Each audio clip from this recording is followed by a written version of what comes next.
It's Brian Preston, the money guy.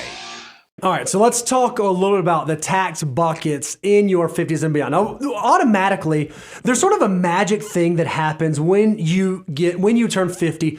The government decides, you know what, for your birthday present in the year that you turn 50, we're going to let you save a little bit more for retirement. Not only are you able to max out your 401k, we're going to let you start doing catch-up contributions. Not only are we going to let you do your IRA, we're going to let you do catch-up contributions.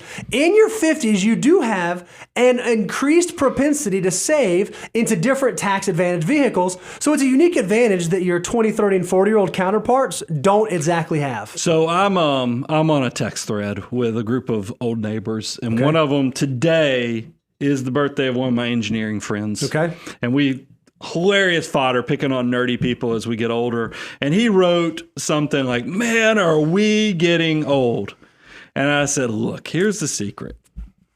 Quit counting after 50. Because why did I choose 50? It's because of that catch up. Yep. It is glorious that the government's going to give us this free opportunity to even put more money in that young people can't do. Yep. Take advantage of that. I'm not saying you have to count beyond 50, but I am saying get very excited about that free money that Bo just talked about. All right, so let's think about the tax deferred bucket. If you've been a financial mutant, you've been making the decisions that you should be making up to this point, there's a chance that this account has started to hit a critical mass. You may very well see that what this account can return or how much it grows over a quarter or over a half a year, or over a full year, might be as much as you make in wages, might be as much as you make out there earning. There's a chance that this has become a very large pot of assets, a very large part of your army of dollar bills. So you want to make sure the decisions you're making around it are wise decisions in terms of providing for the rest of your financial life. So you're Captain Excitement. You just gave You gave all the positives of why it's awesome that your money has reached a critical mass where it truly is replacing what you can make with your hands, your back, and your hand. Your brain. Your hands, your back, your brain. Yeah, I left the brain out. Hands, back, I'm hands. going to be the Debbie. Hands. I'm going to be the Debbie Downer of this situation. This is another reason why I love our net worth tool. Is that learn.moneyguy.com is because when you do your net worth in this, it's not going to give you that false bravado you're doing awesome, because we put deferred taxes on our net worth tool, because it is one of those things. Bo said it's replacing months, potentially years, because it's reached this critical mass. It's also important that you don't get too full of yourself and take your foot off the accelerator because you haven't taken into account that you're in business with Uncle Sam. He still has to pull his cut out at some point in the future. So every dollar of those retirement accounts might be pretty expensive to access. We see this all the time, right, Brian? We'll have retirees like, "Hey, I just retired, but my junior has one more semester of college." Right? Great. And I was, "How much is it?" "Oh, it's $20,000. Okay, great." You realize to get you $20,000, we got to pull $35,000 out of your account. Or, "Hey, I need that new car." Or, "Hey, we want to do that renovation." Yeah. These dollars are expensive to get through. So you need to have that realization that if you are a pre-tax millionaire at retirement, you might not be a purchasing power millionaire at retirement. So you want to make sure you think through that. I'm going to do something. This is a little counter. Let's go. If we talk about tax-free. Okay. When you get if you're a financial mutant in your 50s, you're going to look at you, especially if you're using the net worth tool, and we have the 3-bucket strategy right in front of you. You're going to see you have lots of tax deferred because you got your employer money. You're old enough that maybe you didn't have as much access to the tax-free stuff. You're going to have after-tax money because you're a financial mutant. You didn't waste any money, but you're going to look and you're like, what's going on with that tax-free is the smallest. Now, and look, we have, it's on the screen right now. We love, if your income is high, while it's still available, we love backdoor conversion strategy opportunities. We like the mega backdoor Roth IRA.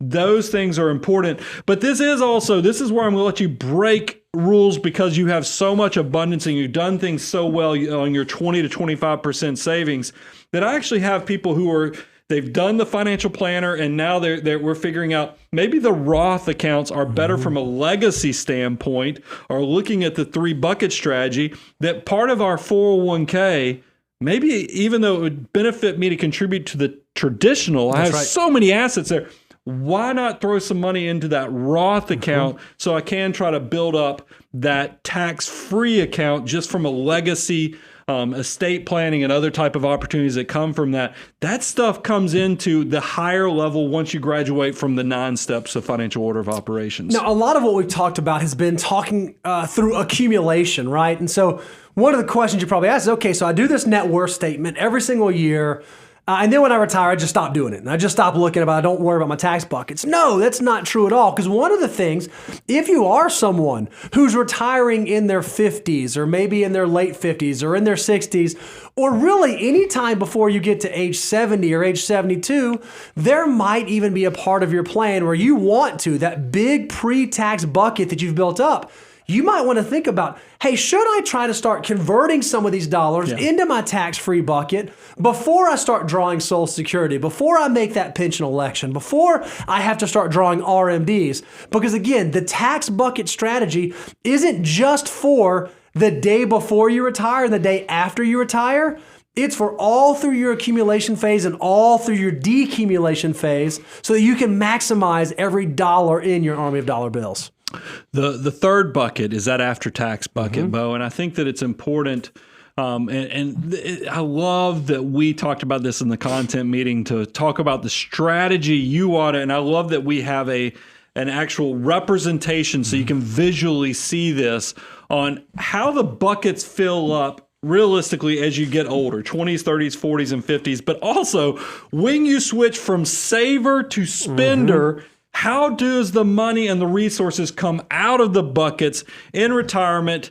This is something we ought to talk about because after-tax accounts are definitely going to be that bridge account that you access first when you do retire. That's exactly right. This, if you are an early retiree, this account type is a necessity. Like, you got to have it. It's got to be there because exactly what you said.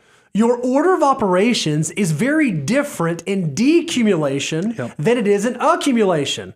Remember, if you're working through the financial order of operations and you're going to begin saving and building assets, often the first thing that's going to go into your bucket is the Roth dollars.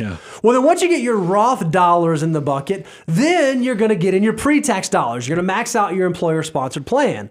Well, once you've gotten those two parts in the bucket, you're likely going to start focusing on after-tax. So that's kind of how you built your bucket: Roth, pre-tax, after-tax. Well, then what's really interesting is as you would imagine, when you go to turn that bucket over, when you go to start distributing assets to yourself, your strategy is probably going to look something like after-tax is going to come out first, and then you're going to pull out your pre-tax, and then you're going to pull out your Roth, because really you want your Roth to grow for as long as possible. You want it to be a legacy benefit. You want it to be part of your estate planning strategy. Now, this is oversimplified, I would say, Brian. When it actually comes to true financial planning, decumulation is a more nuanced than that, because you might want to pull out all 3 buckets in a given year so that you can maximize different types of opportunities. But I think this is a great illustration showing you how the paradigm shifts and why specifically the paradigm matters in your wealth building journey. Yeah, I mean, this is, as you just said, it's nuanced and there's different parameters for different people. And look, we focused on how the buckets are going to get filled. There is an entire different show on how the 3 buckets impact your investment decisions. That's right. Because your asset allocation, by the way, is going to change based upon these tax buckets and where you are in your investments. Because you can imagine, if you have something that can grow tax-free, you want to be aggressive with it. If you have something that is going to grow tax deferred, where it's going to be ordinary income, whether you pull it out now or whether you pull it out in the future, you're probably going to put your boring bonds and other things that aren't tax favored in the way that income is paid out. And then your after tax, it's a mixed bag, because yes, we know that capital gains, dividends, as well as other things get tax favored treatment. It is very important that you not only focus on how you fill these buckets up, but how they also are handling your different investments. And that's why I like, as people, if you're a financial mutant in the abundance cycle, I love how we give you tons of free advice. We're going to load you up. You've got to go to moneyguy.com/resources. Tons of free advice there.